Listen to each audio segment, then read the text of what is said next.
할렐루야. 요한계시록 읽고 듣고 지키는 분들에게 복이 있습니다. 오늘은 요한계시록의 신빙성에 대해서 말씀을 나누도록 하겠습니다. 요한계시록의 신빙성, 신빙성이라는 단어는 믿어서 근거나 정보로 삼을 수 있는 정도나 성질, 이것입니다.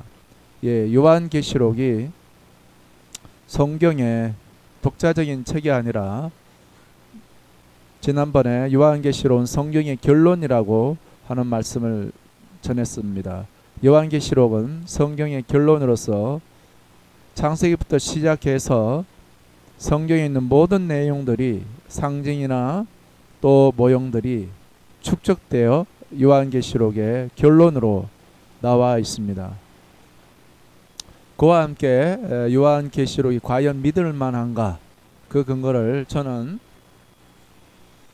마태복음에 있는 예수님의 말씀에서 찾았고 또 사도 바울의 말씀에서 찾았습니다.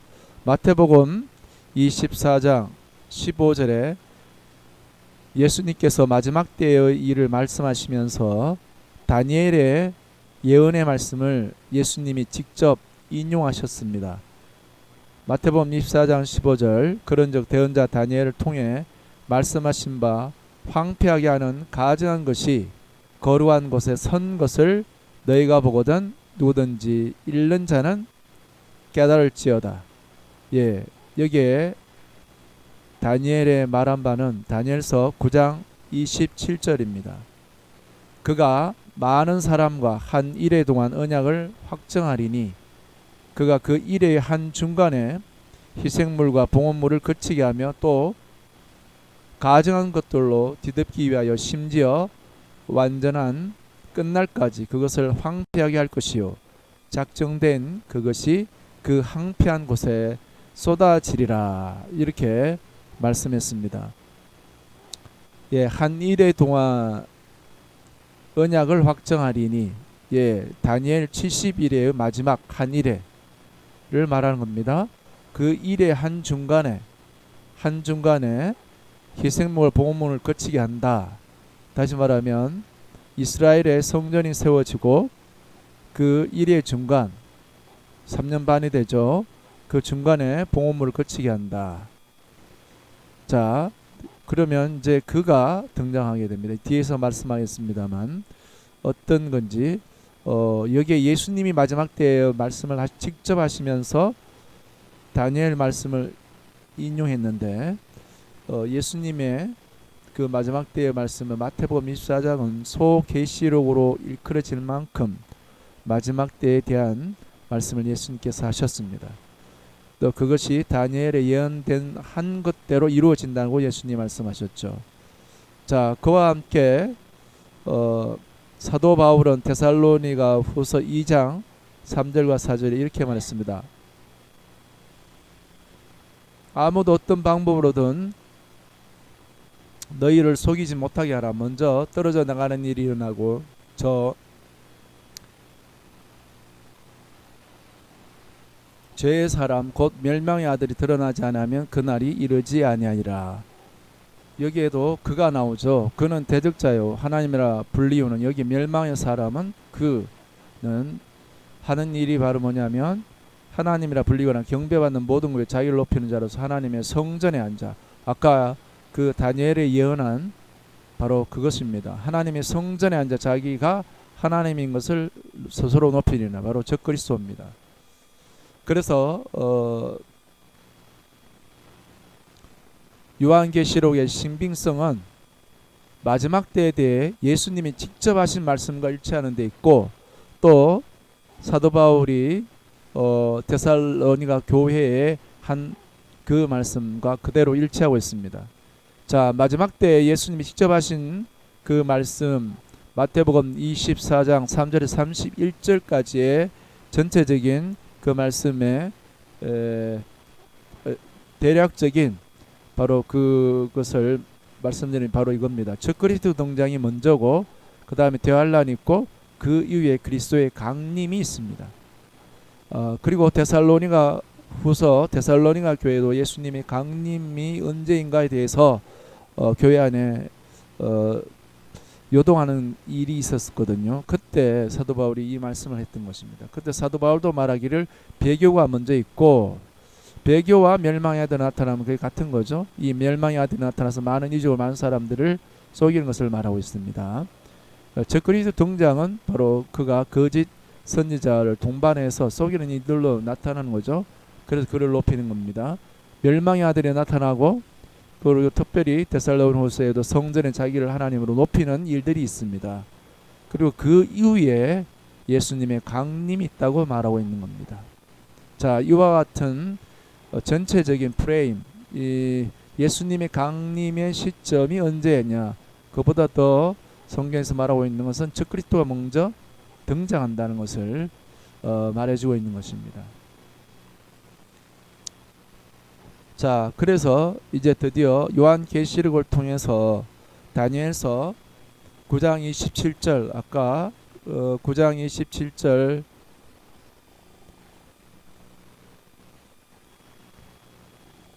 그가 많은 사람과 한 일에, 여기 그가 적그리스도가 되겠죠. 한 일에 동안 이제 여기에 많은 사람이 이스라엘과 말하는 거죠. 한 일에 동안의 언약을 확장하니리, 그가 적그리스도입니다. 그 일의 한중간에 희생물과 봉헌물을 거치게 하고, 자, 이 희생물과 봉헌물을 거치게 한다. 그래서 지금 우리 복음 시대 우리가 볼 때는 희생제사가 모든 것이 이제 그리스도 예수의 십자가를 통해서 끝났는데 이런 일이 있을까? 이것이 바로 요한계시록에 증거되는 바인데요. 그치게 하고 가정한 것들로 되돌기 위해 심지어 완전한 끝날까지 그것을 황폐하게 할 것이요, 작정된 그것이 황폐한 곳에 쏟아지리라. 이것은 바로 이와 같은 적그리스도에 대해서 진노의 대접이 쏟아지는 것을 설명하죠.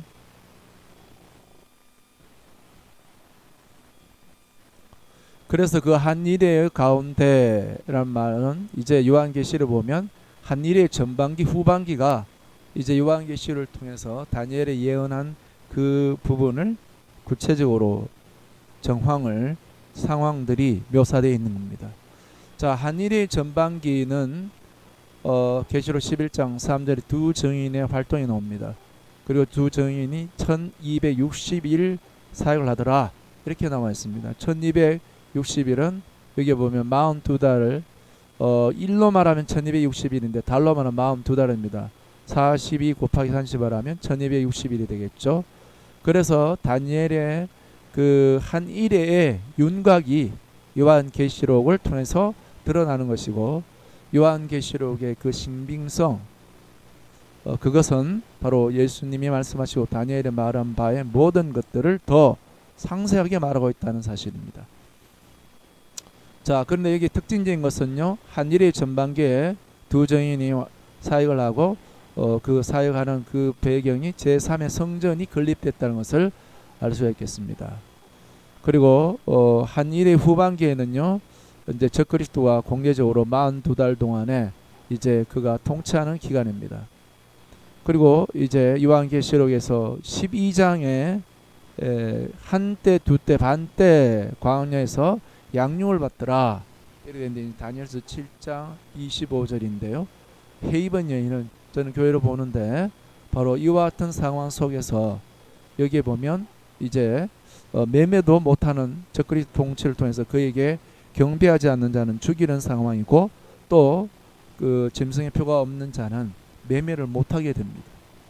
그럴 때 우리 주님께서는 그 여인을 광야에서 먹이는, 양육하는 보호를 말씀해 주신 것입니다. 계시록 12장. 자, 그래서 이제 계시록 11장, 12장, 13장을 통해서 다니엘의 한 일의 모든 윤곽들이 드러납니다. 그리고 한 일의 절반, 3년 반, 그것이 한때 두때로 말해지기도 하고, 또 42달, 1260일. 그래서 드디어 이 숫자들로 통해서 이 한 일의 모든 것들이 밝히 요한계시를 통해서 나타나는 것입니다. 그것을 좀 더 표로 그려보았습니다. 이렇게 한 일에 먼저 1260일 두 증인의 사역의 때로 한 일의 전반기, 자, 이 두 증인이 사역을 하게 되는 것은 이제 조금 감을 잡으실 겁니다. 곧 적그리스도가 등장해서 그가 이스라엘과 조약을 맺어서 제 성전을 짓게 하는 일에 협조를 한다는 뜻이겠죠. 평화 조약을 맺어서 평화를 빌미로 그렇게 일을 하는 겁니다. 그런데 그렇게 하고 난 뒤에 이제 이스라엘은 성전에서 희생 제사를 드렸습니다만 이제 그것을 폐합니다. 폐하고 이제 누가요? 바로 그가 적그리스도가 그 자리에 앉게 돼서 자기를 높이게 되는 일들이 생기게 되는 것입니다. 그래서 전반기에는 두 증인의 사역은 이스라엘의 경고, 회개를 선포하는 것입니다. 그리고 이제 이 두 증인의 마지막에 무적행에서 올라오는 짐승이 바로 이 두 증인을 죽이는 일이 있죠. 물론 두 증인은 다시 살아나서 하늘로 올라갑니다만 이 두 증인을 없애고 저 그리스도가 이제 등장하게 되는 것입니다. 이것이 요한계시록에는 상세하게 기록되어 있습니다. 이 두 증인을 없애고 그 성전에서 희생 제사를 하지 말게 하고 이제 저 그리스도가 그 자리에서 자기를 높이고 42달 동안에 통치에 들어가는 것이고 그 사이에 하나님께서 광야 교회는 보호한다고 말씀하고 있는 겁니다. 그러면 여기에 이제 이 42달 이 마지막 부분에 일곱 대접이 부어지는 것이고요. 바로 이때가 예수님의 강림입니다. 그러므로 교회는 42달 동안에 이 고통 가운데 있지만 이것을 통과하면입니다. 통과하면. 그래서 많은 사람들은 이런 환란의 때를 교회에 언제 면하여지느냐 이게 관심 많았죠. 그러나 우리가 무장해야 될 것은 바로 뭐냐면 그와 같은 때에 우리가 환란을 통과하는 믿음으로 무장해야 됩니다. 자, 그리고 성경은 그 광야에서 그 여인을 양육한다는 말씀까지 담고 있습니다. 자, 이것을 우리가 지키면 바로 예수 그리스도께서 이제 강림하십니다. 그분이 이 적그리스도의 세력을 완전히 멸하십니다. 자, 그래서 결론입니다. 요한계시록은 언제 어떻게 등장하는지 구체적으로 말해주고 있습니다. 바로 적그리스도에 등장하기 위해서는 이스라엘과 조약을 맺는다는 것과 또 그 하나님의 성전에 자기가 서는 것 때문에 제3의 성전이 세워진다는 것. 우리가 지금 이스라엘에 되어진 일들을 보면 무화과 나무에 그 징조를 보면 알 수 있다고 예수님 말씀하셨죠. 알 수가 있는 것입니다. 자, 그렇게 돼서 하나님께서 이 계시록에 미리 하나님의 다니엘에게 예언했고 또 예수님 말씀하고 사도 바룩도 말씀한 것은 예수님이 언제 오는가 재림에 대해서 동요하지 말게 하는 겁니다. 더 중요한 것은 바로 그런 적그리스도의 등장을 간파하고 또 적그리스도 등장 때 믿음을 지키는 것. 그래서 하나님의 사람들을 연단을 받고 정결케 되고 희게 되고 계시록 13장 18절에 그 이제 그 짐승의 표가 없는 자는 매매를 못하게 하죠. 그 짐승의 수는 666이라 그 한 사람의 수다. 지혜는 바로 여기 있다. 그래서 그 바로 한 사람이 통치하게 되는 그 사람의 그 이름의 수를 계시록 13장 18절에 말해놔서 바로 그 자가 어떤 자가 되는지 언제 어떻게 등장하는지를 하나님의 백성들은 말씀을 읽으면서 주시하고 있고 또 그런 상황이 벌어지더라도 동요하지 않고 믿음을 지키는 것입니다. 다시 봅시다. 바로 여기에 보면 이제 42달 적그리스도 통치예요. 이 적그리스도 통치 마지막에 일곱 대접이 쏟아지는 것이고요. 일곱 대접이 쏟아지고 이제 마지막 나팔을 불리며 예수님의 바로 계시록 19장에 백마 타고 오신 예수님의 강림이 있는 겁니다. 그러므로 여기에 42달의 적그리스도 통치로 믿음을 지키는 사람들은 적그리스도에 경배하지 않고 또 매매를 못하게 해서 경제적인 어려움을 당하는 그런 고난의 시간이죠. 그러나 42달 한때 두때 밭대로 표현하는데요. 우리가 그것을 능히 이길 수 있는 기간이라는 것입니다. 그걸 말하고 있고 이것을 이겨내면 이제 예수님의 하늘로부터 오신 예수 그리스도의 그 영광의 재림 때를 맞이할 수 있는 것입니다. 우리의 믿음은 능히 이와 같은 적그리스도의 등장과 그런 모든 상황에도 연단되고 정결케 되고 희게 되어 바로 이 세상을 이기는 적그리스도의 모든 역사를 이기는 지혜가 있기를 바랍니다. 그렇습니다. 이렇게 해서 요한계시록 연구에 필요한 부분들을 다뤄보았습니다. 그래서 요한계시록에 대해서 더 깊게 연구하고자 원한 분들은 앞에서 제가 서론적인 부분들은 여러 가지를 많이 다뤘습니다. 도파보기로 또 샅샅이 찾아보기로 다뤘기 때문에 이것이 전체 요한계시록을 연구하는 서론 부분들입니다. 이런 기초가 단단히 되어 있을 때 요한계시록을 누구든지 읽고 듣고 지키고 또 그 안에 있는 하나님의 풍성한 은혜들을 또 경험할 수 있을 겁니다. 요한계시록을 읽고 연구하는 또 모든 분들에게 하나님의 은혜가 함께하기를 기도합니다. 감사합니다.